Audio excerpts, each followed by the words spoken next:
ಎಷ್ಟು ರೈಡ್ ಸಿಗ್ಬೋದು ಅಣ್ಣ ನಿಮ್ಗೆ? ನಾವ್ ಮಾಡೋದ್ರ ಮೇಲೆ ಡಿಪೆಂಡ್ ಇರುತ್ತೆ. 10, 20 ಹಾ. ಮಾಡೋದ್ರ ಮೇಲೆ ಡಿಪೆಂಡ್. 10 to 20 ರೈಡ್ ಸಿಗುತ್ತೆ ಪರ್ ಡೇ ಸಿಗುತ್ತೆ. ಮಿನಿಮಮ್ ಎಷ್ಟಿರುತ್ತೆ ಒಂದು ರೈಡ್ಗೆ? ಒಂದುಗೆ ರೈಡ್ ಮೇಲೆ ಡಿಫ್ರೆಂಟ್ ಇರುತ್ತೆ. ಒಂದು 10 ಕಿಲೋಮೀಟರ್ ಇರುತ್ತೆ, 20 ಕಿಲೋಮೀಟರ್ ಇರುತ್ತೆ. ಒಂದ್ ರೈಡ್ ಅಲ್ಲಿ 100 ರೂಪಾಯಿಂದ ಇರುತ್ತೆ, 500 ರೂಪಾಯಿಂದ ಇರುತ್ತೆ, 1000 ರೂಪಾಯಿಂದ ಸಿಗುತ್ತೆ. ರೈಡ್ ಮೇಲೆ ಡಿಪೆಂಡ್ ಆಗುತ್ತೆ. ನಿಮ್ಗೆ ಕಮ್ಮಿ ರೈಡ್ ಸಿಗುತ್ತಲ್ಲ ನೋಡಿ, ಒಂದ್ 200-300 ರೂಪಾಯಿದು, Okay. ಅದ್ರಲ್ಲಿ ಪ್ರಾಫಿಟ್ ಜಾಸ್ತಿನಾ ಅಥವಾ ಜಾಸ್ತಿ ದೂರ ಹೋಗ್ತಿರಲ್ಲ ಅದ್ರಲ್ಲಿ ಪ್ರಾಫಿಟ್ ಜಾಸ್ತಿ? ಅದು ಪೀಕ್ ಅವರ್ಸ್ ಅಲ್ಲಿ ಡಿಪೆಂಡ್ ಆಗುತ್ತೆ. ಪೀಕ್ ಅವರ್ಸ್ ಅಂದ್ರೆ ಯಾವ್ದು, ಈವ್ನಿಂಗ್ ಇಲ್ಲ ಈವ್ನಿಂಗ್ ಮಾರ್ನಿಂಗ್ ಇರುತ್ತೆ, ಈವ್ನಿಂಗ್ ಇರುತ್ತೆ, ಎರಡು ಟೈಮ್ ಇರುತ್ತೆ. ನೀವು ಬರೀ ಡೇ ಅಲ್ಲಿ ಮಾತ್ರನಾ ಅಥವಾ ನೈಟ್ ಅಲ್ಲಿ? ಬರೀ ಡೇ ಮಾತ್ರ ಅಷ್ಟೇ. 6 ಗಂಟೆಗೆ ರನ್ನಿಂಗ್ ಸ್ಟಾರ್ಟ್ ಮಾಡಿದ್ರೆ ನೈಟ್ ಡ್ಯೂಟಿ ಆಗಿದ್ರ ಮೇಲೆ ಡಿಪೆಂಡ್, ಅಮೌಂಟ್ ಆಗಿದ್ರ ಮೇಲೆ ಡಿಪೆಂಡ್. ಜಾಸ್ತಿ ಏನಾದ್ರು ಆಗಿದ್ರೆ ಒಂದು 9 ಗಂಟೆ 8 ಗಂಟೆನೆಲ್ಲ ಅಷ್ಟು, ಇಲ್ಲ ಕಮ್ಮಿ ಏನಾದ್ರು ಆಗಿದ್ರೆ 12 ಗಂಟೆ ತನಕ ಮಾಡ್ತೀನಿ. ಈಗ ನೈಟ್ ಟೈಮ್ ಅಲ್ಲಿ ಏನಾದ್ರು ಅಂದ್ರೆ ಒಂದು 9 ರಿಂದ ಬೆಳಿಗ್ಗೆ 6 ಗಂಟೆವರೆಗೂ ಓಡಿಸಿದ್ರೆ ಅವಾಗ ಏನಾದ್ರು ಅಮೌಂಟ್ ಜಾಸ್ತಿ ಸಿಗುತ್ತಾ? ಇಲ್ಲ, ಸಿಗಲ್ಲ. ಇನ್ನು ಬೆಳಗ್ಗೆ ಮಾರ್ನಿಂಗ್ ಇಂದ ಕಮ್ಮಿನೇ ಇರುತ್ತೆ. ಡೈಲಿ ಅಮೌಂಟ್ ಕಮ್ಮಿ ಇರುತ್ತೆ, ರೈಡು ಕಮ್ಮಿನೇ ಆಗುತ್ತೆ. ರೈಡ್ ಕಮ್ಮಿ ಇರುತ್ತೆ. ಯಾವುದೋ 10 ನಿಮಿಷಕ್ಕೋ 15 ನಿಮಿಷಕ್ಕೋ ಇಲ್ಲ ಅರ್ಧ ಗಂಟೆಗೋ ಇಲ್ಲ 1 ಅವರ್ಗೋ ಡ್ಯೂಟಿ ಬೀಳುತ್ತೆ. ನೈಟ್ ಅಲ್ಲಿ ಡ್ಯೂಟಿ ಬೀಳುತ್ತೆ ಅಂತ ಅಂದ್ಬಿಟ್ಟು ಕನ್ಫರ್ಮ್ ಆಗಿ ಹೇಳೋಕ್ಕಾಗಲ್ಲ. ಯಾವ ಕಾರು ನಿಮ್ದು? Swift Dzire. ಎಷ್ಟಾಯ್ತು? ನಾನ್ ತಗೊಂಬೇಕಾದ್ರೆ ಫುಲ್ ಕ್ಯಾಶ್ ಅಲ್ಲಿ ತಗೊಂಡಿದ್ದು, ಆದ್ರೆ ಇವಾಗ ಲೋನ್ ಎಲ್ಲಿದೆ. ಫುಲ್ ಕ್ಯಾಶ್ ಅಲ್ಲಿ ತಗೊಂಡು ಇವಾಗ ಲೋನ್ ಎಲ್ಲಿದೆ? ಎಷ್ಟು ಲೋನ್ ಇದೆ ಇವಾಗ? ಇವಾಗ 4 ಲಕ್ಷ ಇದೆ. ಒಂದು ತಿಂಗಳಲ್ಲಿ ಮಿನಿಮಮ್ ಅಂದ್ರೆ ಎಷ್ಟು ಅರ್ನ್ ಮಾಡಬಹುದು? ಕಷ್ಟಪಟ್ಟು ಕೆಲಸ ಮಾಡಿದ್ರೆ 40 ರಿಂದ 5,000 50,000 ಮಾಡಬಹುದು. 50,000. ನೀವು ಖರ್ಚೆಲ್ಲ ಕಳೆದ ಹೇಳ್ತಿರೋದ ಅಥವಾ ಖರ್ಚೆಲ್ಲ ಕಳೆದೇ ಹೇಳ್ತಾ ಇರೋದು. ಕಷ್ಟಪಟ್ಟು ಮಾಡಬೇಕು. ನಾ ಈಗ ಬೆಳಗ್ಗೆ ಕರೆಕ್ಟ್ 6 ಗಂಟೆಗೆ ಆನ್ ಮಾಡಿದ್ರೆ ನೈಟ್ 12 ಗಂಟೆ ತನಕ ಮಾಡ್ತೀನಿ ನಾನು. ಓಕೆ. ಕಷ್ಟಪಟ್ಟು ಮಾಡ್ಬೇಕು. ಯಾಕಂದ್ರೆ ಒಬ್ಬೊಬ್ರು ಮಲ್ಕೊಂಡ್ಬಿಡ್ತಾರೆ. ಯಾಕಂದ್ರೆ ಮಿರಲ್ ತನಕ ಕಾಲ್ ಹಾಕೊಂಡ್ಬಿಟ್ಟು ಮಲ್ಕೊಂಡ್ಬಿಡ್ತಾರೆ. ನಾನು ಎಷ್ಟೋ ಜನ ನೋಡಿದೀನಿ. ಈಗ ಡ್ಯೂಟಿ ಇಲ್ದಿರೋ ನಾನು ಕೂತಿದ್ದೀನಿ ಅಷ್ಟೇನೆ. ಈಗ ನಾನು ಡ್ಯೂಟಿ ಮಾಡ್ತಾನೆ ಇದ್ದೀನಿ, ಕಷ್ಟಪಟ್ಟು ಮಾಡ್ಬೇಕಷ್ಟೇ. ಒಂದ್ ತಿಂಗಳಿಗೆ EMI ಇದೆ? ಇದು 15,000 ಇದೆ. 15,000 ಒಂದ್ ತಿಂಗಳಿಗೆ. ಇನ್ನು ಎಷ್ಟು ವರ್ಷ ಕಟ್ಬೇಕು? ಇನ್ನು 3 ವರ್ಷ ಇದೆ. ಇವಾಗ ಸ್ಟಾರ್ಟಿಂಗ್ ಇಲ್ದ ಒಂದು 6 ತಿಂಗಳಾಗಿರ್ಬೇಕಷ್ಟೇ. ನೀವ್ ಎಷ್ಟು ವರ್ಷ ಆಯ್ತು ಸ್ಟಾರ್ಟ್ ಮಾಡಿದನ? 3 ವರ್ಷ ಆಯ್ತು. 3 ವರ್ಷ. ಅವಾಗ್ಲಿಂದಾನು ಮಾಡ್ತಿದ್ದೀರಾ?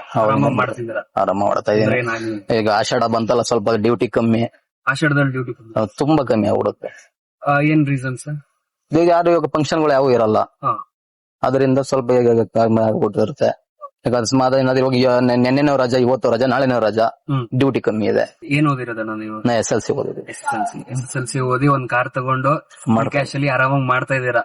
ಮಿನಿಮಮ್ ಅಂದ್ರೆ ಒಂದು 40 ರಿಂದ 50,000 ಮಂತ್ಲಿ ಅರ್ನ್ ಮಾಡ್ತಿದಾರ? ಇಲ್ಲ ಅದೇ ಕಣ್ಣು ಆದ್ರೆ ಊಟ ಇರಲ್ಲ, ಕಣ್ ತುಂಬ ನಿದ್ದೆ ಇರಲ್ಲ, ಅದೊಂದೇ ತೊಂದ್ರೆ. ಯಾಕಂದ್ರೆ ಅಷ್ಟು ದುಡಿಲೇಬೇಕು ಅನ್ನೋ ಟಾರ್ಗೆಟ್ ಇಟ್ಕೊಂಡಿರ್ತೀವಿ, ಅಷ್ಟು ಮಾಡ್ಲೇಬೇಕು. ಯಾಕಂದ್ರೆ ಮನೆ ಪರಿಸ್ಥಿತಿ ಆತರ ಇರುತ್ತೆ. ಮಿಡ್ಲ್ ಕ್ಲಾಸ್ ಫ್ಯಾಮಿಲಿ ಅದೇ ಪ್ರಾಬ್ಲಮ್ ಅದೇ ಇಲ್ಲ. ಕಾರ್ ಬಿಟ್ರೆ ಬೇರೆ ಯಾವ್ದೋ ಸಾಲಾಗಿಲ್ಲ? ಕಾರ್ ಬಿಟ್ರೆ ಬೇರೆ ಸಾಲ ಏನಿಲ್ಲ, ಆದ್ರೆ ಕಾರ್ ಒಂದೇ ನಂಬ್ಕೊಂಡಿದೀವಿ ಅಷ್ಟೇನೆ. ರೆಂಟಲ್ಸ್ ತಗೊಂಡ್ರೆ ಸ್ವಲ್ಪ ಪರವಾಗಿಲ್ಲ. ಒಂದೊಂದ್ ದಿನ ಒಳ್ಳೆ ದುಡ್ಡು ಸಂಪಾದನೆ ಮಾಡ್ಕೊಂಡ್ರೆ ರೆಂಟಲ್ ಸಿಕ್ಕಿದ್ರೆ. ಔಟೇಶನ್ ಅಂತ ಬರುತ್ತೆ, ಅದು ಬರುತ್ತೆ. ಮೈಸೂರು ಅಲ್ಲಿ ಇಲ್ಲಿ ಎಲ್ಲ ಬರುತ್ತೆ, ಅದಕ್ಕೆ ಸಿಕ್ಕಿದ್ರೆ ಪರವಾಗಿಲ್ಲ. ಯಾವ್ದು ಜಾಸ್ತಿ ಕಮಿಷನ್ ಕೊಡುತ್ತೆ ಅಣ್ಣ? ಎಲ್ಲ ತಗೊಳ್ಳದೆ, ಎಲ್ಲ ಕಮಿಷನ್ ತಗೊಳ್ತಾರೆ. ಎಲ್ಲದ್ರಲ್ಲೂ ಇದೆ. ಅಲ್ಲಿ ಪೀಕ್ ಅವರ್ಸ್ ಅಲ್ಲಿ ಒಳ್ಳೆ ದುಡ್ಡು ಆಗುತ್ತೆ. ಪೀಕ್ ಅವರ್ಸ್ ಬಿಟ್ಟು ಅಂತಂದ್ರೆ ಅಮೌಂಟ್ ಅಂತೂ ಯಾವ್ದ್ರಲ್ಲೂ ಜಾಸ್ತಿ ಬರಲ್ಲ. ನೀವು ಬೆಂಗಳೂರಲ್ಲಿ ಇರೋದ್ರಿಂದ ಡೈಲಿ ಆಲ್ಮೋಸ್ಟ್ ಎಷ್ಟು ಕಿಲೋಮೀಟರ್ ವರೆಗೂ ಓಡಿಸ್ತೀರಾ ಅಣ್ಣ ಪರ್ ಡೇ? ಮಿನಿಮಮ್ ಹೇಳೋಕ್ಕಾಗಲ್ಲ. ಅದು ಒಂದ್ ದಿನದಲ್ಲಿ 150 ಓಡುತ್ತೆ, 200 ಓಡುತ್ತೆ, 300 ಓಡುತ್ತೆ. ಓಕೆ. ಈಗ ತುಂಬಾ ಟ್ರಾಫಿಕ್ ಜಾಮ್ ಇರೋದ್ರಿಂದ ಬ್ರೇಕ್ ಪ್ಯಾಡ್, ಕ್ಲಚ್ ಎಲ್ಲ ಯಾವಾಗ್ಲೂ ಪ್ರಾಬ್ಲಮ್ ಬರ್ತಾನೆ ಬರ್ತಾನೆ ಇರುತ್ತೆ. 50,000ದಿಂದ 60,000 ಒಳಗೆ ಎಲ್ಲ ಬಂದ್ಬಿಡುತ್ತೆ. ಅಲ್ಲಿವರೆಗೂ ಬಂದ್ಬಿಡುತ್ತೆ. ಜಾಸ್ತಿ ಪ್ರಾಬ್ಲಮ್ ಬಂದ್ರೆ major issues break pad, clutch ಅಲ್ಲೇ. ಬ್ರೇಕ್ ಪ್ಯಾಡ್, ಕ್ಲಚ್ ಏನಾದ್ರು ಜಾಸ್ತಿ ಅಂತ ಅಂದ್ರೆ ಶಾಕ್ ಅಬ್ಸರ್ವ್ ಹೋಗ್ಬೋದು ಅಷ್ಟೇ. ಬೇರೆ ಮೇಜರ್ ಇಶ್ಯೂಸ್ ಬೇರೆ ಏನು ಬರಲ್ಲ. ಸಣ್ಣ ಪುಟ್ಟ ತೊಂದ್ರೆ ಆಗುತ್ತೆ. ಅದು ಬಿಟ್ರೆ ಮಾಮೂಲಿ ರೋಡ್ ಅಲ್ಲಿ ಅಂತ ಅಂದ್ಮೇಲೆ ಸಣ್ಣ ಪುಟ್ಟ ಟಚ್ ಆದೇ ಆಗುತ್ತೆ, ಅದನ್ನೆಲ್ಲ ರೆಡಿ ಮಾಡಿಸ್ತಾನೆ ಇರ್ಬೇಕು ಅಷ್ಟೇ. ಅದ್ ಬಿಟ್ರೆ ಮೇಂಟೆನೆನ್ಸ್ ಎಲ್ಲ ಈಸಿ ಅಂತೀರಾ? ಮೇಂಟೆನೆನ್ಸ್ ಕಷ್ಟ, ತುಂಬಾ ಕಷ್ಟ. ಹೇಳ್ಕೊಳ್ಳೋದು ಈಸಿ ಏನಿರಲ್ಲ. ಹೌದಾ? ಏನ್ ಮೇಂಟೆನೆನ್ಸ್ ಕಷ್ಟ ಬರುತ್ತೆ? ಕ್ಲಚ್ ಪ್ಲೇಟ್ ಹೋದ್ರೆ ಇವಾಗ ಇಲ್ಲ ಅಂದ್ರೆ 15,000 ಇಲ್ಲ ಅಂದ್ರೆ ಮಾಡ್ಕೊಡಲ್ಲ ಒಂದ್ ಟೈಮ್ಗೆ. ಬ್ರೇಕ್ ಪ್ಯಾಡ್ಸ್ ಅದೇ ಡ್ರಮ್ ಅದೇ ಹೋಗಿದ್ರೆ 10,000 ರೂಪಾಯಿ ಮೇಲೆ ಬರುತ್ತೆ. ಈಗ ಮಿನಿಮಮ್ ಎಷ್ಟು ದಿನ ತಗೋತಾರೆ? ಒಂದಿನ 2 ದಿನ? ಬ್ರೇಕ್ ಪ್ಯಾಡ್ಸ್ ಆಗ್ಬೋದು ಅಥವಾ ಕ್ಲಚ್ ಶೋರ್ ಮೇಲೆ ಬಿಡೋದು, ಒಂದಿನದೊಳಗಡೆ ರೆಡಿ ಮಾಡಿ ಕೊಟ್ಬಿಡ್ತಾರೆ. ಒಂದಿನ. ಸೊ ಹಂಗಾಗಿ ತೊಂದರೆ ಆಗಲ್ಲ. ಏನಾಗಲ್ಲ. ಎಷ್ಟು ಕೆಜಿ CNG ಯೂಸ್ ಮಾಡ್ತೀರಾ ಒಂದಿನಕ್ಕೆ? ಒಂದ್ ಟ್ಯಾಂಕ್ ಅಲ್ಲಿ 8 kg ಫಿಲ್ ಇಡುತ್ತೆ. ಎಷ್ಟು ಕೆಜಿ ಅಣ್ಣ? 8 ಕೆಜಿ 8 ಕೆಜಿ. ಹಿಡಿಯುತ್ತೆ. ಒಂದ್ ಟ್ಯಾಂಕ್ ಫುಲ್ ಹಾಕ್ಸ್ಕೊಂತೀವಿ. ಆಲ್ಮೋಸ್ಟ್ ನೀವು CNG ಲೇ ಇರ್ತೀರಾ ಅಥವಾ ಪೆಟ್ರೋಲ್ಗೂ ಚೇಂಜ್ ಮಾಡ್ಕೊಂತಿರ್ತೀರಾ? CNG ಅಲ್ಲೇ ಇರ್ತೀನಿ. ಕಸ್ಟಮರ್ ಬಂದಾಗ AC ಕೇಳಿದಾಗ ಅವಾಗ ಪೆಟ್ರೋಲ್ ಯೂಸ್ ಆಗುತ್ತೆ ಅಷ್ಟೇ. ಸೊ CNG ಇರೋದ್ರಿಂದ ಪ್ರಾಫಿಟ್ ಒಂಚೂರು ಜಾಸ್ತಿ ಆಗುತ್ತೆ ಅಂತ. ಜಾಸ್ತಿ ಆಗುತ್ತೆ, ಸ್ವಲ್ಪ ಮೈಲೇಜ್ ಬರುತ್ತೆ. ಇಲ್ಲಾಂದ್ರೆ ಬೆಂಗಳೂರು ಸಿಟಿಲಿ ಪೆಟ್ರೋಲ್ ಅಂತೂ ಮೇಂಟೈನ್ ಮಾಡಕ್ ಆಗಲ್ಲ. ಎಷ್ಟು ಕೊಡುತ್ತೆ ಅಣ್ಣ ಮೈಲೇಜ್? ಹೈವೇ ಆದ್ರೆ ಅದು 30 ತನಕ ಬರುತ್ತೆ. 30 ಪರವಾಗಿಲ್ಲ. ಲೋಕಲ್ ಆದ್ರೆ ಹೇಳ್ಕೊಳಕ್ ಆಗಲ್ಲ. 20 ಬರುತ್ತೆ, 10 ಬರುತ್ತೆ. ಟ್ರಾಫಿಕ್ ಮೇಲೆ ಡಿಫೆಂಡ್. ಟ್ರಾಫಿಕ್ ಮೇಲೆ. ಎಷ್ಟು ಓಡಿಸಿದೀರಾ? ಒಂದು 60 ಹೋಗಿದೆ. ಒಂದು ಲೋನರ್ ಸಿಂಗಲ್ ಇರ್ಬೋದು. ಮಿನಿಮಮ್ ಅಂದ್ರೆ ಏನ್ ಚೇಂಜ್ ಮಾಡ್ಸಿದೀರಾ ಜಾಸ್ತಿ? ನಾನು 2 ಸಲ ಕ್ಲಚ್ ಪ್ಲೇಟ್, 2 ಸಲ ಬ್ರೇಕ್ ಪ್ಯಾಡ್, ಮಾಮೂಲಿ ಯಾರು ಇವರು ಟಚ್ ಮಾಡಿದಾಗ ಅದೊಂದ್ 3-4 ಸಲ ಮಾಡಿಸಿದ್ದೀನಿ. ಅವಾಗೆಲ್ಲ ಒಂದ್ ಏನ್ ಕಾಸ್ಟ್ ಆಗಿರ್ಬೋದು? ಅಲ್ಲಿದ್ದ ಅದು ಬಂಪರ್ ಟು ಬಂಪರ್ ಮಾಡ್ಕೊಂಡಿರೋದ್ರಿಂದ ಇನ್ಸೂರೆನ್ಸ್ ಕ್ಲೇಮ್ ಮಾಡ್ಕೊಂಡು ಅದರಿಂದ ಸ್ವಲ್ಪ ಕಮ್ಮಿನೇ ಆಗಿದೆ ನನಗೆ. ಅದ್ ಬಿಟ್ರೆ ಬೇಜಾರಂತ ಜಾಸ್ತಿ ಆಗುವಂತದ್ ಏನಿಲ್ಲ. ರೀಸನ್ಸ್ ಅಂತಂದ್ರೆ ರೈತರುಗಳಿಗೆ ಹೆಣ್ ಕೊಡಲ್ಲ, ಅದರಿಂದ ಈ ಕಾರ್ ತಗೊಂಡಿದ್ಮೇಲೆ ಹೆಣ್ ಕೊಟ್ಟಿದ್ದು. ಮದುವೆ ಮಾಡ್ಕೊಂಡು ಇವಾಗ ನಿಮ್ದಾಗಿದೆ. ಸೊ ಒಂದ್ ಒಳ್ಳೆ ಪ್ರೊಫೆಷನಲ್ ಇದ್ರೆ ಅಷ್ಟೇ ಹೆಣ್ ಕೊಡ್ತಾರೆ, ಇಲ್ಲ ಅಂದ್ರೆ ಕೊಡಲ್ಲ. ಇಲ್ಲ ಅಂತಂದ್ರೆ ಕಷ್ಟ ಅಂತೀರಾ? ಹೌದು. ಅದ್ರಲ್ಲೂ ಪೇಂಟ್ ಮೇಸ್ತ್ರಿ ಕೆಲಸ ಮಾಡ್ಕೊಂಡು ಅದ್ರಲ್ಲೂ ಒಳ್ಳೆ ದುಡ್ಡು ಸಂಪಾದನೆ ಮಾಡ್ಕೊಂಡ್ ಬರ್ತಿದ್ದೆ. ಆದ್ರೆ ಪೇಂಟ್ ಮೇಸ್ತ್ರಿ ಅಂತಂದ್ರೆ ಎಲ್ಲ ಕೀಳಾಗ್ ನೋಡ್ತಾರೆ. ಬಟ್ಟೆ ಗಲೀಜು, ಮೈಯಲ್ಲೆಲ್ಲ ಬಣ್ಣ ಇರುತ್ತೆ, ಹಾಗೆ ಹೀಗೆ ಅಂತ ಅನ್ಬಿಟ್ಟು ಕೀಳಾಗ್ ನೋಡ್ತಿದ್ರು. ಅದು ಸ್ವಲ್ಪ ಕಾರ್ ತಗೊಂಡು ಅಫಿಷಿಯಲ್ ಓಡಾಡದ್ಮೇಲೆ, ಊರ್ಗ್ ಹೋಗಿದ್ಮೇಲೆ, ತಿರುಗಾಡ್ಕೊಂಡಿದ್ಮೇಲೆ ಹೆಣ್ ಕೊಟ್ರು, ಮದುವೆ ಮಾಡ್ಕೊಂಡು ಇವಾಗ ನಿಮ್ದೇ ಆಗಿದ್ದೀನಿ. ಸ್ವಂತ ಕಾರ್ ತಗೊಳಕ್ ಮುಂಚೆ ಅವರು ಬಾಡಿಗೆಗೆ ಸಿಗುತ್ತೆ. ಅದ್ರಲ್ಲಿ ಒಂದು ವಾರನೋ ಒಂದ್ ತಿಂಗಳು ಕೆಲಸ ಮಾಡಿ ಆಮೇಲೆ ಅವ್ರ ಎಕ್ಸ್ಪೀರಿಯನ್ಸ್ ಮೇಲೆ ತಗೊಂಡ್ರೆ ಬೆಟರ್. ಯಾಕೆಂತಂದ್ರೆ ಕೆಲಸ ಮಾಡೋರು ಇರ್ತಾರೆ, ಮಾಡದೇ ಇರೋರು ಇರ್ತಾರೆ. ನಾನಂತೂ ಕಷ್ಟಪಟ್ಟು ಕೆಲಸ ಮಾಡ್ತೀನಿ, ನನ್ಗೆ ಇಷ್ಟು ಬರುತ್ತೆ ಅಂತ ನಿಮ್ ಹತ್ರ ಡೈರೆಕ್ಟ್ ಆಗಿ ಹೇಳಿದ್ದೀನಿ. ಇಲ್ಲ ಅಷ್ಟು ನಂತರ ಕೆಲಸ ಮಾಡದೇ ಇರೋರು ಇರ್ತಾರೆ. ಕಷ್ಟಪಟ್ಟು ಮಾಡ್ಬೇಕು, ಮಾಡಿಲ್ಲ ಅಂದ್ರೆ ಏನು ಸಿಗಲ್ಲ. ಕಷ್ಟಪಟ್ಟು ಮಾಡಿದ್ರೆ ಅವ್ರ ಸಾಲನೋ ಸೋಲನೋ ಮಾಡಿ ಅವ್ರ ಅಪ್ಪ ಅಮ್ಮ ದುಡ್ಡು ಕೊಟ್ಟಿರ್ತಾರೆ. ಅದನ್ನ ತಕೊಂಡ್ ಬಂದ್ಬಿಟ್ಟು ನಮ್ ಕಾರ್ ತಗೊಂಡ್ಬಿಡ್ತೀನಿ, ನಾನು ಸೋಕಿ ಮಾಡ್ತೀನಿ ಅಂತ ಕಾರ್ ತಗೊಂಡ್ ಬಂದ್ಬಿಟ್ಟು ಅವ್ರ ಅಕಸ್ಮಾತ್ ಏನಾದ್ರು ಡ್ಯೂಟಿ ಆಗಿಲ್ಲ ಅಂತ ಅಂದ್ಬಿಟ್ಟು ಏನಾದ್ರು ಮನೇಲಿ ಕೂತ್ಕೊಂಡ್ರೆ ಆಗಲ್ಲ. ಇಲ್ಲ ಸಡನ್ ಆಗಿ ಬಂದ್ಬಿಟ್ಟು ನಾನು ಕಾರ್ ತಗೊಂಡ್ಬಿಡ್ತೀನಿ ಅಂತಂದ್ರೆ ತುಂಬಾ ಕಷ್ಟ ಪಡ್ಬೇಕಾಗುತ್ತೆ, ತುಂಬಾನೇ ಸುಟ್ಕೊಬೇಕಾಗುತ್ತೆ. ಈಗ ನೋಡಿ ನಾವೇ ಕೂತಿರ್ತೀನಿ, ಇವಾಗ ಬೆಳಗ್ಗೆಯಿಂದ ಬರೀ 400 ರೂಪಾಯಿ 500 ರೂಪಾಯಿನ ಮಾಡಿದೀನಿ. ಯಾರೋ ಇನ್ನೊಬ್ರು ಬಂದ್ರು ಕೇಳಿದ್ರು, ಅವ್ರ 2,000 ಮಾಡಿದೀನಿ ಅಂತ ಅಂದ್ರು. ಏನೋ ಮಾಡಕ್ಕಾಗಲ್ಲ, ಒಬ್ರು ಡ್ರೈವರ್ ಗಳಿಗೆ ಒಂದೊಂದರ ಸಿಗುತ್ತೆ. ಏನ್ ಮಾಡಕ್ಕಾಗಲ್ಲ, ಏರಿನ ಮೇಲೆ ಡಿಪೆಂಡ್ ಆಗೋಗ್ಬಿಡುತ್ತೆ. ಈಗ ವೈಟ್ ಫೀಲ್ಡ್ ಕಡೆ ಹೋದ್ರು, ಇಲ್ಲ JP ನಗರ, ಜಯನಗರ ಆ ಕಡೆ ಎಲ್ಲ ಹೋದ್ರು ಡ್ಯೂಟಿ ಎಲ್ಲ ಚೆನ್ನಾಗಿ ಬೀಳುತ್ತೆ. ಏರಿನ ಮೇಲೆ ಡಿಪೆಂಡ್ ಆಗುತ್ತೆ. ಇವಾಗ ಪ್ಯಾಸೆಂಜರ್ಸ್ ಎಲ್ಲ ತೊಂದ್ರೆ ಅಂತಂದ್ರೆ ಏನ್ ಇಶ್ಯೂಸ್ ಇರುತ್ತೆ ಜಾಸ್ತಿ? ಪ್ಯಾಸೆಂಜರ್ ಅಂತಂದ್ರೆ ಬರ್ತಾರೆ, ಒಳಗಡೆ ಬರ್ತಾರೆ, ಅದು ಇದು ತಿಂತಾರೆ. ನಾನ್ ಬೇಡ ಅಂತ ಹೇಳೋಕ್ಕಾಗಲ್ಲ. ಬಂದ್ ತಿಂದ್ಬಿಟ್ಟು ಒಳಗಡೆ ಬಿಸಾಕಲ್ಲ, ಇಲ್ಲ ಬಿಸಾಕಿ ಅಂತ ನಮಗೂ ಹೇಳಲ್ಲ, ಬಿಟ್ಬಿಟ್ಟು ಹೊರಟೋಗ್ಬಿಡ್ತಾರೆ. ನೆಕ್ಸ್ಟ್ ಕಾರ್ ಸಮ ಯಾರಾದ್ರೂ ಬರ್ತಾರೆ, ಅವ್ರು ಇದ್ಯಪ್ಪ ಇದು ಅಂತ ಅಂದ್ಬಿಟ್ಟು ಅವ್ರ ಸ್ಟಾರ್ ರೇಟಿಂಗ್ ಕಮ್ಮಿ ಕೊಡ್ತಾರೆ. ಓಕೆ. ಬೇರೆ ಕಸ್ಟಮರ್ಸ್ಗೂ ತೊಂದ್ರೆ, ಬೇರೆ ಕಸ್ಟಮರ್ಗೂ ತೊಂದ್ರೆ. ಒಬ್ರು ಮಾಡೋದ್ರಿಂದ ಬೇರೆಯವ್ರಿಗೂ ತೊಂದ್ರೆ. ನಮ್ಗೆ ಗೊತ್ತಿರಲ್ಲ, ನಾವ್ ಹಿಂದೆ ನಾನು ನೋಡಲ್ಲ. ಮುಂದ್ಗಡೆ ನೆಕ್ಸ್ಟ್ ಡ್ಯೂಟಿಗೆ ಹೋಗ್ತೀವಿ, ಕಸ್ಟಮರ್ ಬರ್ತಾರೆ, ಏನಪ್ಪ ಇದು ಅಂದ್ಬಿಟ್ಟು ಕೇಳ್ತಾರೆ. ಒಂದೊಂದ್ಸಲ ಕ್ಯಾನ್ಸಲ್ ಮಾಡ್ಕೊಂಡು ಹೋಗಿರೋದು ಉಂಟು. ಇನ್ನೊಬ್ರು ಪ್ಯಾಸೆಂಜರ್ ಇಂದ ಬೇರೆ ಪ್ಯಾಸೆಂಜರ್ಗೂ ತೊಂದರೆ ಕ್ಲೀನ್ ಇಲ್ಲ ಅಂದ್ಬಿಟ್ಟು ಹೊರಟೋಗ್ಬಿಡ್ತಾರೆ. ನಾವ್ ಇಲ್ಲ ನೀನ್ ತೆಗ್ದಾಕ್ಬಿಡಪ್ಪ ಅಂತಂದ್ರು ತೆಗ್ದಾಕ್ಬಿಡ್ತೀನಿ. ಅವ್ರ ಬಿಟ್ಟು ಹೊರಟೋಗ್ಬಿಡ್ತಾರೆ, ಹೇಳಲ್ಲ ಕೇಳಲ್ಲ, ಹೊರಟೋಗ್ಬಿಟ್ಟಿರ್ತಾರೆ. CNG ಎಷ್ಟು ಅಣ್ಣ ಪ್ರೈಸ್? 97 ರೂಪಾಯಿ ಇದೆ ಸರ್. 97. ಎಷ್ಟು ತಿಂಗಳಿಗೆ ಒಂದ್ಸಲ ಚೇಂಜ್ ಆಗ್ತದೆ ಈಗ ಪ್ರೈಸಸ್? ಇವಾಗ 4 ತಿಂಗಳಿಂದ 3 ಸಲ ಜಾಸ್ತಿ ಆಗಿದೆ. ಪೆಟ್ರೋಲ್ಗೂ ಅದಕ್ಕೂ ಕಂಪೇರ್ ಮಾಡಿದ್ರೆ CNG ಸ್ವಲ್ಪ ಬೆಟರ್. ಮೈಲೇಜ್ ಅಲ್ಲೆಲ್ಲ ಪೆಟ್ರೋಲ್ ಏನ್ ಎಷ್ಟಿದೆ, 110 ಇದೆ. ಹೌದು, 110-112 ರೂಪಾಯಿ ಅಲ್ಲಿ ಅಷ್ಟಿದೆ. ಇದು 97 ರೂಪಾಯಿ ಇದೆ ಕೆಜಿ. ಅಲ್ಲಿಗೆ 11 ರೂಪಾಯಿ 13 ರೂಪಾಯಿ ಕಮ್ಮಿ ಇದೆ. ಸೊ ಹಂಗಾಗಿ ಬೆಟರ್. ಮಿನಿಮಮ್ ಎಷ್ಟು ಅವರ್ ಓಡಿಸ್ತೀರ ನೀವು ಗಾಡಿ ಒಂದ್ ದಿನಕ್ಕೆ? 12 ಅವರ್ ಮೇಲೆ ಆಗುತ್ತೆ. 12-15 ತನಕನೂ ಹೋಗುತ್ತೆ. 15 ಅವರ್ ಅಷ್ಟು ಅವರ್ ಅಷ್ಟು ಮಾಡಿದ್ರೆ ಮಿನಿಮಮ್ ಅಂದ್ರೆ 40,000-50,000 ಸಾವಿರ ದುಡಿಬಹುದು. ಹೌದು. ಈಗ 6 ಗಂಟೆಗೆ ಆನ್ ಮಾಡ್ತೀನಿ ಅಂತಂದ್ರೆ 6 ಗಂಟೆ 12 ಗಂಟೆ ಗಂಟೆ ಮಾಡ್ತೀನಿ ಅಂದ್ರೆ ಆಗುತ್ತಲ್ಲ, 18 ಅವರ್ ಆಗುತ್ತೆ ನನ್ ಮಾಡಿದ್ರೆ. 18 ಅವರ್.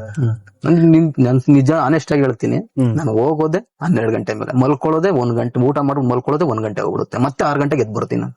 ಮತ್ತೆ ನಿದ್ರೆ ಗಿದ್ರೆ ಎಲ್ಲ ಅದೇ ನಿಮ್ಗೆ ಹೇಳಿದ್ ನಾನು ಅವಾಗ್ಲೇನೆ, ನಿದ್ದೆನೂ ಇರಲ್ಲ, ಹೊಟ್ಟೆ ತುಂಬಾ ಊಟನೂ ಇರಲ್ಲ. ಅಷ್ಟು ಕಷ್ಟ ಇರುತ್ತೆ. ನಾನು ಅಷ್ಟು ಮಾಡ್ತೀನಿ ಅಂತ ನಾನು ಅಷ್ಟು ಕಷ್ಟ ಪಡ್ತಾ ಇದ್ದೀನಿ. ಡ್ರೈವರ್ ಲೈಫ್ ಅಂತಂದ್ರೆ ತುಂಬಾ ಜನ ಈಸಿ ಅನ್ಕೊಂಡಿರ್ತಾರೆ, ತುಂಬಾ ಕಷ್ಟ ಇದೆ ಸರ್. ಅನ್ಕೊಳ್ಳುವ ಯಾರು ಕುತ್ಕೊಂಡು ಸ್ಟೇರಿಂಗ್ ಅನ್ಬಿಡೋದಲ್ಲ ಅನ್ಸಂತಾರೆ. ಬ್ಯಾಕ್ ಪೇನ್ ಎಷ್ಟು ಬರುತ್ತಾ ಗೊತ್ತಾ, ಕಾಲ್ ನೋವು ಎಷ್ಟು ಬರುತ್ತಾ ಗೊತ್ತಾ. ನಂಗೆ ಇನ್ನು ಈ ಕೈ ನೋವು ಇನ್ನೂ ಹೋಗೇ ಇಲ್ಲ ನಂಗಿನ್ನು. ಕೈ ನೋವು ತುಂಬಾ ನೋವು, ಎಷ್ಟು ಟರ್ನ್ ಮಾಡಕ್ಕಾಗಲ್ಲ ನನ್ನ ಕೈ. ಹೌದಾ, ತುಂಬಾ ನೋವು ಅಂದ್ರೆ ಸ್ಟೇರಿಂಗು ಈಗ ಪಾದ ಎಲ್ಲ ನೋವು ಬರ್ತಾ ಇರುತ್ತೆ. ಈಗ ಟ್ರಾಫಿಕ್ ಎಲ್ಲಿ ಕೂತಿರ್ತೇವೆ, ಕ್ಲಿಚ್ ತುಳಿತಾನೆ ಇರ್ಬೇಕು, ಪಾದ ಎಲ್ಲ ನೋವು ಬಂದ್ಬಿಡುತ್ತೆ. ಅದೊಂದು ಮೇಜರ್. ಅದ್ ಬಿಟ್ರೆ ಬೇರೆ ಏನಾದ್ರು ಹೆಲ್ತ್ ಇಶ್ಯೂಸ್ ಅಂದ್ರೆ ಅದೇ ಊಟ ಕರೆಕ್ಟ್ ಟೈಮ್ ಊಟ ಮಾಡಲ್ಲ, ಕಣ್ತುಂಬ ನಿದ್ದೆ ಇರಲ್ಲ, ಅವೆಲ್ಲ ಇವಾಗ ಕಾಣಿಸಲ್ಲ, ಮುಂದೆ ಗೊತ್ತಾಗುತ್ತೆ. ಅಷ್ಟೊಳಗಡೆ ನಾವು ದುಡ್ಡು ಮಾಡಿ ಸಂಪಾದನೆ ಮಾಡ್ಕೊಬೇಕು, ಆಮೇಲೆ ಊರಲ್ಲಿ ಹೋಗಿ ಸೆಟ್ಲ್ ಆಗ್ಬೇಕಷ್ಟೇ. ಅಣ್ಣ ಈಗ ಫೈನಾನ್ಷಿಯಲಿ ಸ್ಟ್ರಾಂಗ್ ಇದಾರೆ, ಬಟ್ ಈ ಫೀಲ್ಡ್ ಗೆ ಬನ್ನಿ ಅಂತ ಹೇಳ್ತೀರಾ ಬೇಡ ಅಂತ ಹೇಳ್ತೀರಾ? ಬೇಡ ಅಂತಾನೆ ಹೇಳೋದು. ಏನಕ್ಕೆ ಅಣ್ಣ? ಇಲ್ಲಿ ಡ್ಯೂಟಿ ಆಗಲ್ಲ. ಈಗ ನಾನ್ ಬೆಳಗ್ಗೆನ ಕೂತಿದ್ದೀನಿ, ನಿಮ್ಗೆ ಹೇಳದಂಗೆ 400 ರೂಪಾಯಿ ಕೆಲಸ ಮಾಡಿದೀನಿ ಅಷ್ಟೇ. ಇನ್ನೊಬ್ರು ಬಂದ್ರು ಅವ್ರು 2000 ಅನ್ಕೊಂಡು ಹೋದ್ರು. ಬಟ್ ಇವಾಗ ಓವರ್ ಆಲ್ ಆಗಿ ಕ್ಯಾಲ್ಕುಲೇಟ್ ಮಾಡಿದ್ರೆ ಒಂದು ಮಂತ್ಲಿಗೆ ಒಂದ್ 40ರಿಂದ ಒಂದು ಅಟ್ಲೀಸ್ಟ್ ಒಂದು 30,000-40,000 ಸಾವಿರ ದುಡಿಯುವಾಗ ಈ ಫೀಲ್ಡ್ ಗೆ ಏನಕ್ಕೆ ಬರಬಾರ್ದು? ಕಷ್ಟ ಇದೆ ಸರ್. ಈಗ ನಾನು ಹೇಳದ್ನಲ್ಲ 18 ಅವರ್ ಕೆಲಸ ಮಾಡ್ತೀನಿ ಅಂತ, ನನ್ ಕಷ್ಟ ಇರಲ್ವಾ? ಇವಾಗ ಮಾಡೋರು ಇರ್ತಾರೆ, ಕಷ್ಟಪಟ್ಟು ಮಾಡೋರು ಇರ್ತಾರೆ, ಮಾಡದೇ ಇರೋರು ಇರ್ತಾರೆ. ನಾನ್ ಸೋಕಿಗೆ ನಾನ್ ಕಾರ್ ತಗೊಂಡ್ಬಿಟ್ಟಿದೀನಿ ನಾನ್ ಬಂದ್ಬಿಟ್ಟು ನಾನ್ ಮಾಡ್ತೀನಿ, ನನ್ ದುಡ್ಡು ಐತೆ, ನಾನ್ ಫುಲ್ ಕೇಸ್ ಅಲ್ಲಿ ತಗೊಂಡ್ಬಿಡ್ತೀನಿ ಅಂತಂದ್ರೆ ಅವ್ರ ಹೆಂಡತಿ ಮಕ್ಳು ಹೊಟ್ಟೆ ತುಂಬಿಸೋದ್ ಬೇಡವಾ? ಹೆಂಡತಿ ಮಕ್ಳು ಇಲ್ಲ ಅಂತಂದ್ರೆ ಅವ್ರ ಅಪ್ಪಂಗ್ ಹೊಟ್ಟೆ ತುಂಬಿಸೋದ್ ಬೇಡವಾ? ತೊಂದ್ರೆ ಆಗುತ್ತೆ. ಕಷ್ಟಪಟ್ಟು ಮಾಡಿದ್ರೆ ಏನೋ ತೊಂದ್ರೆ ಆಗಲ್ಲ. ಒಟ್ನಲ್ಲಿ ಇದ್ರಲ್ಲೇ ಫುಲ್ ಟೈಮ್ ಇರ್ಬೇಕು, ಆಲ್ಮೋಸ್ಟ್ ಇರ್ಲೇಬೇಕು, ಮಾಡ್ಬೇಕು ಚೆನ್ನಾಗಿ ಅಂತಂದ್ರೆ ಮಾಡ್ಲೇಬೇಕು. ಮಿನಿಮಮ್ ಅಂದ್ರೆ 3-4 ಅಪ್ಲಿಕೇಶನ್ಸ್ ಗಳಿಗೆ ಟೈಪ್ ಆಗಿರ್ಬೇಕು. ಇದಾವೆ, ಮಾಡ್ಕೊಳ್ಳೇಬೇಕು. ಅವ್ರಿಗೆ ಮಾಡ್ಕೊಂಡಿಲ್ಲ ಅಂದ್ರೂ ಈಗ ಎಲ್ಲಾದ್ರೂ ರೈಲ್ವೆ ಸ್ಟೇಷನ್ ಅಲ್ಲಿ ಇಲ್ಲಿ ಕೂತಿದ್ರೆ ಅವರೇ ಬರ್ತಾರೆ, ಹುಡ್ಕೊಂಡ್ ಬರ್ತಾರೆ, ಮಾಡ್ಕೊಳ್ಳಿ ಅಂತ ಅವರೇ ಹೇಳ್ತಾರೆ. ಈಗ ಕೆಲವರು ಆಫೀಸ್ ಗಳಿಗೆ ಕೆಲವೊಂದಕ್ಕೆ ಟೈಪ್ ಆಗಿರ್ತಾರೆ, ಅವೆಲ್ಲ ವರ್ಕೌಟ್ ಆಗಲ್ವಾ? ಆಗಲ್ಲ ಸರ್. ಅವ್ರು ನೀವು ಹೇಳಿದ್ರಲ್ಲ, ದುಡ್ಡು ಇಟ್ಕೊಂಡಿರ್ತಾರೆ, ಫುಲ್ ಕ್ಯಾಶ್ ಅಲ್ಲಿ ಇರುತ್ತೆ, ಮನೇಲಿ ಏನೋ ತೊಂದರೆ ಇರಲ್ಲ, ಆರಾಮಾಗಿ ಇರ್ಬೋದು ಅಂತಾರಲ್ಲ, ಅಂತವ್ರಿಗೂ ಅದು ವರ್ಕೌಟ್ ಆಗುತ್ತೆ. ನಮ್ ತರ ಮಿಡ್ಲ್ ಕ್ಲಾಸ್ ಫ್ಯಾಮಿಲಿ ಮನೇಲಿ ಕಷ್ಟ ಇರುತ್ತೆ, ನಾವು ಜೀವನ ಮಾಡೋದು ಕಷ್ಟ ಇರುತ್ತೆ ಅಂತನೋರು ಅದು ಆಫೀಸ್ ಡ್ಯೂಟಿ ಅಂತೂ ವರ್ಕೌಟ್ ಆಗಲ್ಲ. ಬರೀ ಸ್ಯಾಲರಿ ನಂಬ್ಕೊಂಡಿರ್ಬೇಕು, ಅದನ್ನ ತಿಂಗಳು ಒಂದ್ಸಲ ಸ್ಯಾಲರಿ ಇಟ್ಕೊಂಡು ನಂಬ್ಕೊಂಡಿರ್ಬೇಕು. ಅದು ನಾನು ಓಲಾ ಉಬರ್ ಮಾಡಕ್ ಮುಂಚೆ ನಾನು ಇನ್ಫೋಸಿಸ್ ಅಲ್ಲಿ ಕೇಳಿದೆ. ಅವ್ರು ಕೇಳಿದಕ್ಕೆ ನಮ್ಮನ್ನ ಗಮನಿಸ್ಕೊತಾ ಇರ್ಬೇಕು ಅಂತ ಅಂದ್ಬಿಟ್ಟು ಅಂದ್ರು. ಅಲ್ಲಿ ಮಾಡೋ ವರ್ಕ್ ಅವ್ರಿಗೆ ಅವ್ರ ಕಮಿಷನ್ ಕೊಡಬೇಕು. ಅವ್ರಿಗೆ ಕಮಿಷನ್ ಕೊಡೋದು ನನಗೆ ದಿನಕ್ಕೆ 3 ಡ್ಯೂಟಿ ಕೊಡ್ತೀನಿ ಅಂತ ಅಂದ್ಬಿಟ್ಟು ಅಂದ್ರು. ಮೊದ್ಲು ಕೆಲಸ ಮಾಡ್ತವ್ರಿಗೆ ಎಷ್ಟು ಕೊಡ್ತೀರಾ ಅಂತಂದ್ರೆ ಅವ್ರಿಗೊಂದು 5-6 ಬರುತ್ತೆ ಅಂತಂದ್ರು. ಅವ್ರಿಗೆ ತರ ನನ್ಗೆ ಈ ತರ ಅಂತ ಕೇಳಿದಕ್ಕೆ ಗಮನಿಸ್ಕೊಬೇಕು ಅಂದ್ರು. ಗಮನಿಸ್ಕೊಂಡ್ರೆ ಕೊಡ್ತಾರಂತೆ. ಹಾಗಾದ್ರೆ ಕಷ್ಟ ಅದಕ್ಕೆ ನಾವು ಹೋಗಿ ಕೇಳಿದ್ದೆ ಅಷ್ಟೆಲ್ಲ ಅಷ್ಟು. ಮಾಡಿದ್ರೆ ದುಡಿದ್ರೆ ಇದ್ರಲ್ಲೇ ದುಡಿಬೇಕು, ಹಾಳಾದ್ರೆ ಇದ್ರಲ್ಲೇ ಹಾಳಾಗ್ಬೇಕು ಅಂದ್ಬಿಟ್ಟು ಇದ್ರೆಲ್ಲ ಮಾಡ್ಕೊಂಡು ಹೋಗ್ತಾರೆ. ಎಲ್ಲಾರು ಓಲಾ ಓಬರ್ ಅದು ಇದು ಅನ್ಕೊಂಡು ಆನ್ ಮಾಡ್ಕೊಂಡು ಕುತ್ಕೊಂತಾರೆ. ಓಲಾ ಒಂದ್ ಬಿಟ್ರೆ ನಾನು ಯಾವ್ದು ಆನೆ ಮಾಡಲ್ಲ. ಹಾಗಾದ್ರೆ ಈ ಯೂಬರ್, ಓಲಾ, ರ್ಯಾಪಿಡೋ ಈ ರೀತಿ ಅಪ್ಲಿಕೇಶನ್ಸ್ ಗಳಿರೋದ್ರಿಂದ ತುಂಬಾ ಹೆಲ್ಪ್ ಆಗ್ತಿದೆ. ಆದ್ರೆ ಅವ್ರಿಗೂ ಕಮಿಷನ್ ಕೊಡಬೇಕು, ಕಮಿಷನ್ ಇಟ್ಕೊಂತಾರೆ. ಆಮೇಲೆ ದಿನಕ್ಕೆ ಇಷ್ಟು ಅಂತ ಅನ್ಬೋದು ಅವ್ರಿಗೂ ದುಡ್ಡು ಕೊಡಬೇಕು. ಓಲಾದಲ್ಲಿ ಕೆಲಸ ಮಾಡ್ತೀನಿ, ಕಮಿಷನ್ ಹೋಗುತ್ತೆ. ದಿನಕ್ಕೆ 150 ರೂಪಾಯಿ ಅವ್ರಿಗೆ ಕೊಡ್ಲೇಬೇಕು, ಡ್ಯೂಟಿ ತಗೊಬೇಕು ಅಂದ್ರೆ. ನಾನು ಡ್ಯೂಟಿ ಅವ್ರು 150 ರೂಪಾಯಿ ಕೊಟ್ಟಿಲ್ಲ ಅಂತಂದ್ರೆ ಕೊಡ್ತಾರೆ, ಡ್ಯೂಟಿ ಕೊಡ್ತಾರೆ. ಅದ್ರಲ್ಲ 150 ರೂಪಾಯಿ ಕಟ್ ಮಾಡ್ಕೊಂತಾರೆ. ಫಿಕ್ಸೆಡ್ 150 ರೂಪಾಯಿ ಫಿಕ್ಸೆಡ್ ಪರ್ ಡೇ ಹೋಗುತ್ತೆ. ದಿನಕ್ಕೆ ನಾನು ಪೆಟ್ರೋಲ್ CNG ಇಂದ 1000 ರೂಪಾಯಿ ಇಡ್ಲೇಬೇಕು. ಒಂದ್ ದಿನದ ಖರ್ಚು ಎಷ್ಟಾಗುತ್ತೆ ಓವರ್ ಆಲ್? ಇವಾಗ CNG ಗೆ 800 ತನಕನೂ ಹೋಗುತ್ತೆ. ಏನಾದ್ರು ಪ್ರೆಜರ್ ಇದ್ರೆ ಒಂದು 50 ರೂಪಾಯಿ ಜಾಸ್ತಿ ಆಗ್ಬೋದು. ಇವಾಗ ಆಲ್ಮೋಸ್ಟ್ ಕಸ್ಟಮರ್ ಇವಾಗ ಬಿಸಿಲು ಇರೋದ್ರಿಂದ ಕಸ್ಟಮರ್ ಬಂದೇ ಬರ್ತಾರೆ. ಅವ್ರಿಗೆ AC ಕೇಳೇ ಕೇಳ್ತಾರೆ. AC ಬೇಕು, ಪೆಟ್ರೋಲ್ ಬೇಕು. ಮಿನಿಮಮ್ ಅಂದ್ರೆ ಪರ್ ಡೇ 1,500 ಇದ್ರೆ ಸಾಕ? ಇದಕ್ಕೆ ಅಂತ ಪೆಟ್ರೋಲ್ CNG ಅಂತಂದ್ರೆ 1,200 ರೂಪಾಯಿ ಇರ್ಲೇಬೇಕು. ಆದ್ರೆ ಜಾಸ್ತಿನೇ ಆಗತ್ತೆ, 1,500 ಮೇಲೆ ಆಗತ್ತೆ. ಊಟ ತಿಂಡಿ ಎಲ್ಲ ನೀವು ಹಾಗಾದ್ರೆ ಹೋಟ್ಲೇನೆ, ಬೆಳಿಗ್ಗೆ 6 ಗಂಟೆಗೆ ಬಂದ್ರೆ ಹೋಟ್ಲೇನೆ. ಈಗ ನೀವು ಹೇಳದಂಗೆ 1,500 ಇದ್ರೇನೆ ಅದ್ರ ಮೇಲೆ 1,500 ರೂಪಾಯಿ ಮೇಲೆ ನಾನು ಸಂಪಾದನೆ ಮಾಡ್ಬೇಕು. ಪ್ರಾಫಿಟ್ ಬೇಕು ಅಂತಂದ್ರೆ 3,000 ಮಿನಿಮಮ್ ಅರ್ನ್ ಮಾಡಿದ್ರೆ 3,000 ಅಂತೂ ಮಾಡಕ್ಕಾಗಲ್ಲ, ಕಷ್ಟ ಅಂತೀರ? ಕಷ್ಟ.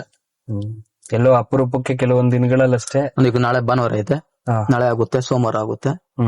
ಅದ್ ಬಿಟ್ಟು ಪೀಕ್ ಅವರ್ಸ್ ಅಲ್ಲಿ ಆಗುತ್ತೆ, ಅದ್ ಬಿಟ್ರೆ ಮಾಡಕ್ಕಾಗಲ್ಲ.